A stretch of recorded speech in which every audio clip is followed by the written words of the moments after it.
मुल्क भर में शदीद बारिशें जारी हैं। ऐसे में आसमानी बिजली गिरने के भी कई वाक़यात सामने आए हैं।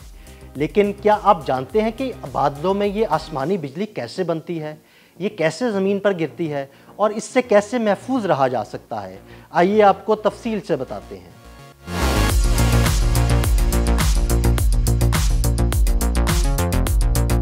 आसमानी बिजली कुदरत का एक अजीबो गरीब मजहर है जिसका हम आए दिन मुशाहिदा करते हैं। आसमानी बिजली का एक बूंदा फजा में 8 से 20,000 दर्जे सेंटीग्रेड तक हरारत पैदा करता है, जो सूरज की सतह पर पाई जाने वाली हरारत से भी कई गुना ज्यादा होती है। आसमानी बिजली ऊंचे बादलों में पैदा होती है जिन्हें क्यूमुलोनिम्बस कहा जाता है। बादलों में बिजली यानी बरकी चार्ज इसलिए पैदा होता है कि जमीन से गर्म हवा ऊपर की तरफ उठ रही होती है, जो अपने साथ बादल में मौजूद बर्फ के क्रिस्टल्स और छोटे छोटे पानी के कतरे ऊपर की तरफ उठा कर ले जाती है। इसके बरक्स ऊपर के बादलों में मौजूद बड़े बड़े कतरे कशिशे शकल की वजह से जमीन की तरफ गिर रहे होते हैं। ऊपर जाते बर्फ के क्रिस्टल्स हवा और नीचे गिरते पानी के कतरों से रगड़ खाते हैं तो इनसे इलेक्ट्रॉन खारिज होते हैं, जो नीचे गिरते पानी के कतरों में मुंतकिल हो जाते हैं और इस तरह बादलों में नीचे की तरफ मनफी चार्ज और ऊपर की तरफ मस्बत चार्ज इकट्ठा होने लगता है। बादलों के नीचे जब मनफी चार्ज इकट्ठा होता है तो इलेक्ट्रिक फील्ड पैदा होता है, जो जमीन की सतह पर मौजूद इलेक्ट्रॉन्स को परे धकेलने लगता है, जिससे जमीन की सतह पर मस्बत चार्ज इकट्ठा होने लगता है।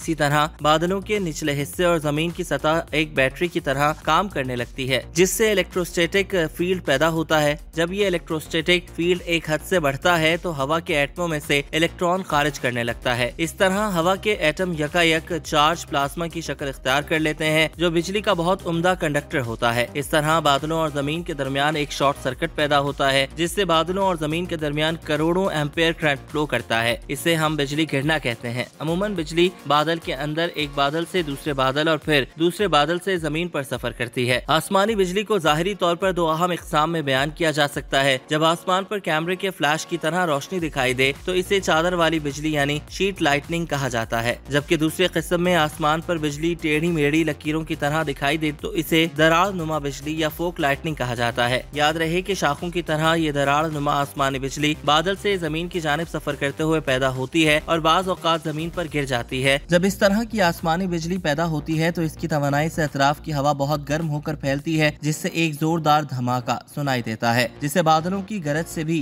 ताबीर किया जाता है।